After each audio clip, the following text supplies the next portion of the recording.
Right, this is a tutorial on how to draw lines over the top of your photograph. So firstly, you want to put in your photograph.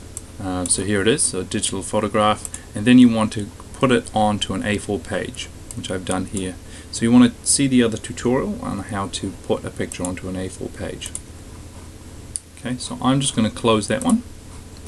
And so you can see here I've already started to draw lines over the top of my image.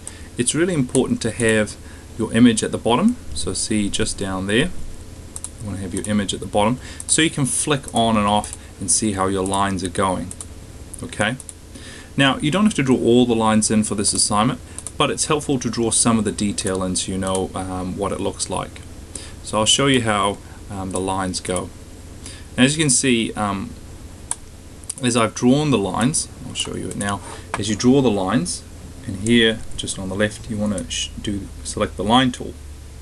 Okay, so if you hold this part down, select the line tool, make sure the weight is 10 pixels, or say 5 to 10.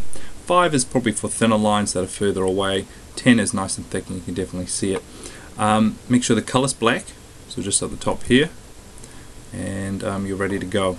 Okay, so I'm going to draw a line just along here, along the cupboard, and just over here, and then down.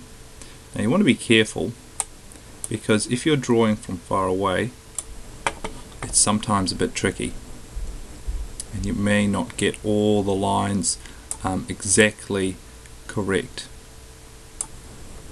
I'm just going to add a couple more lines in.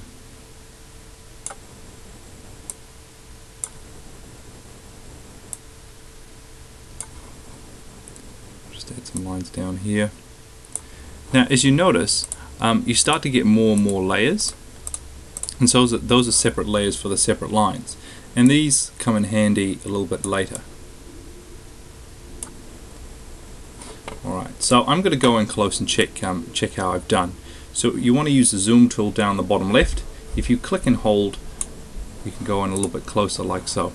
Now I'm going to click the little square on the top just to maximize the area I've got.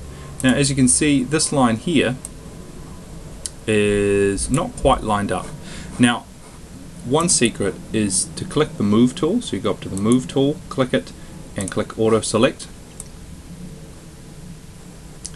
and then click the line. That automatically selects the layer where the line is, and from there you can adjust that line. You can move it slightly up, but you can also edit it and actually transform it. Now hopefully you want to give it a go and see if you can actually skew it. There you go, you can skew it. So if you select skew, you can actually make it connect to different corners that you missed. So if I go down here, you can see that I've slightly missed this corner, so I'm going to go back to edit, transform, skew, and I'm going to just skew it, move it up there, move that down there. Okay, now if you're really struggling with connecting lines together, then you can just go back and delete it. Right. Another speedy way to navigate around your page is to hold Control and then press minus, which is zoom away, or plus. And then if you want to navigate around your page from left to right, up and down, hold spacebar, make sure your move tool is selected, and you can actually drag up and down around your page. So if say for example you totally mess up a line, feel free to just click it or try and select it. As you can see, I'm too far away, so I'm going to go a little bit closer. Select that line and then just delete it and redo it again. And it's sometimes probably faster and easier. See, this line here is just slightly off, so I'm going to move that down. Okay, and you want to keep on going. Make sure you file save it as. Okay, save it as a Photoshop document. Your screen your save screen may look different to mine. And save it on either your file or your art folder, save it in your art folder, or a special file. I'm just going to put it on my desktop. I'm just going to call it line drawing. Now save it as a Photoshop file, so PSD. Okay, do not save it as a JPEG yet. And that concludes this tutorial on how to draw lines on a photo.